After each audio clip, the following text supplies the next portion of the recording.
Hantush, electronic payment reduces the cost of paper currency and supports economic transparency. In early January, the Finance Committee said this was their goal to market the electronic payment process, and I know from my CBI contact that this had to be accomplished to conduct the project to delete the zeros.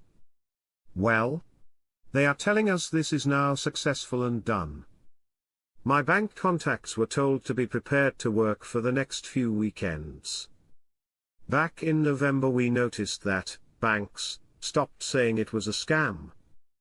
In December they still said we're not saying it was a scam. The first week of January banks kind of shut down. They became silent, leave me alone. That was an interesting pattern because they were all acting that way. Between economic experts' warnings and government denial, the value of the Iraqi dinar is at stake. Quote, the Iraqi government has any intention to reduce the value of the dinar against the dollar, despite rumors indicating upcoming measures to confront economic pressures and challenges in the international market.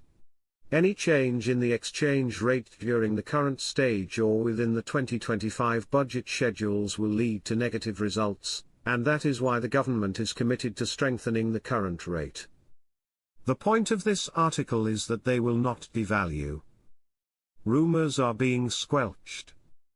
Emo, these economists are not GOI officials. We learned the state-owned Iraqi Midland Oil Company said it has discovered huge oil reserves in the East Baghdad oil field.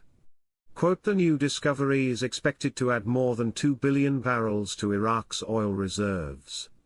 Iraq is floating on oil. According to previous surveys by the US government, there is much more oil to be discovered in Iraq. Think about everything on the plate of the new US Secretary right now.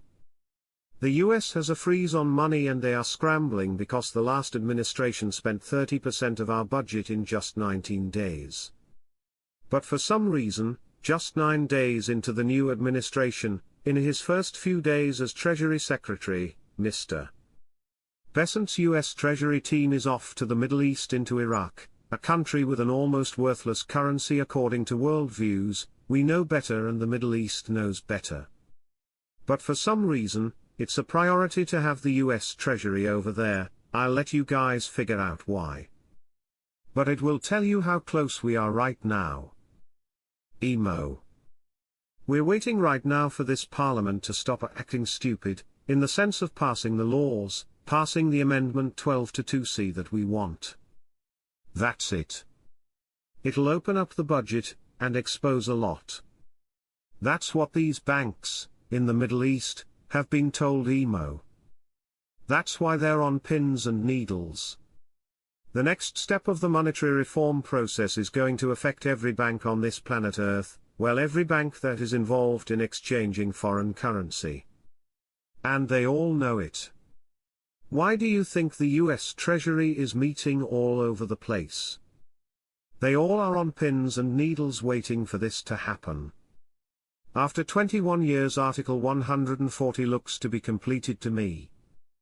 This is a major sign that Iraq is going to get the people their purchasing power, oil going to flow next, electricity is going to be flowing. There's no coincidences, the money is going to start flowing.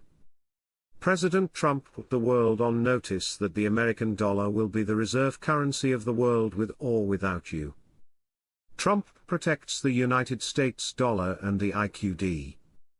Our military forces have poured into Iraq from one area to refortify what we have. Why? To protect the reforms, to protect the currency.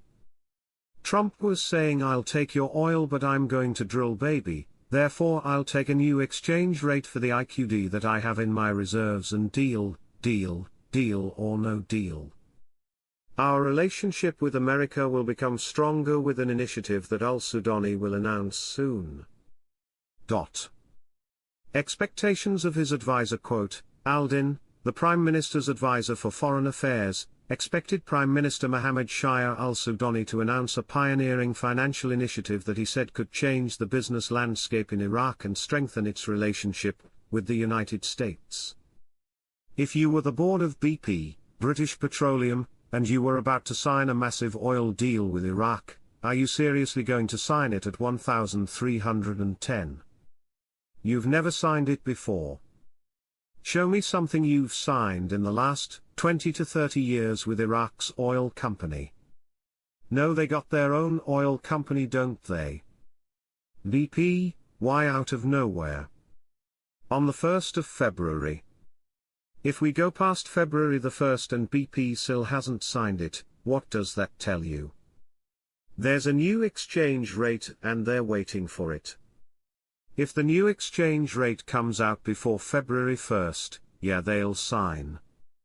The US Republican representative renewed his attack on Iraq, this time by demanding sanctions on the government-owned Iraqi Bank, accusing it of being a machine for laundering money for the Iranian regime and its agents to obtain dollars. Wilson wrote in a blog post on the X platform that the US Treasury and the Federal Reserve, under Joe Biden and his envoy, Brett McGurk, have allowed Iraqi Bank, which is the largest government bank in Iraq, to become a money laundering machine for the Iranian regime and its agents to obtain US dollars. The Republican representative stressed the need to impose sanctions on this bank, Iraqi Bank, noting that President Donald Trump will fix the matter. Yesterday, Wednesday, Wilson attacked the previous administration headed by Joe Biden, because of its policy towards Iraq and Iran over the past years. Iraq continues to send $10 billion annually to Iran to buy oil and electricity, thanks to the US exemption, Wilson wrote in a blog post on the X platform. He believed that this American exemption strengthens the regime in Tehran, and keeps Iraq subject to Iranian influence, stressing the necessity of cancelling this exemption, so that Iraq can obtain energy from the Arab world, concluding by saying, Trump will fix this matter. Political researcher Qasim Al-Tamimi believes that the region is heading towards a new government, which will face difficult choices that will push it to accept the federal government's conditions regarding oil and non-oil imports. Al-Tamimi told Al-Maluma, the region continues to smuggle oil towards Turkish territory, and obtains revenues without handing them over to Baghdad. This is the case for border crossings and other departments that receive revenues. He added, the new regional government, once formed in the coming days, will have options that will push it to accept Baghdad's conditions and continue to abide by the law in order to ensure that employees' salaries are paid. He explained that the regional government's refusal to accept and continued procrastination regarding the delivery of revenues will push the federal government not to send salaries, a step that the regional government does not want to take, for fear of the Kurdish street turning against it, escalating matters and bringing down this government. Former House of Representatives rapporteur, Mohammed Osman al-Khalidi, revealed on Thursday that there will be no ministerial change in al-Sudani's government. Al-Khalidi said in an interview with Al-Maluma, it is too late to make any ministerial change in al-Sudani's government, especially since the current conditions at home and abroad, and the developments in the Middle East, do not give flexibility to proceed with the options of making an important ministerial change. He added, all previous indicators were leading to a change of 4 to 5 ministers in the government, but it seems that it is no longer possible to proceed with these options, especially since there is no political consensus to proceed with this step.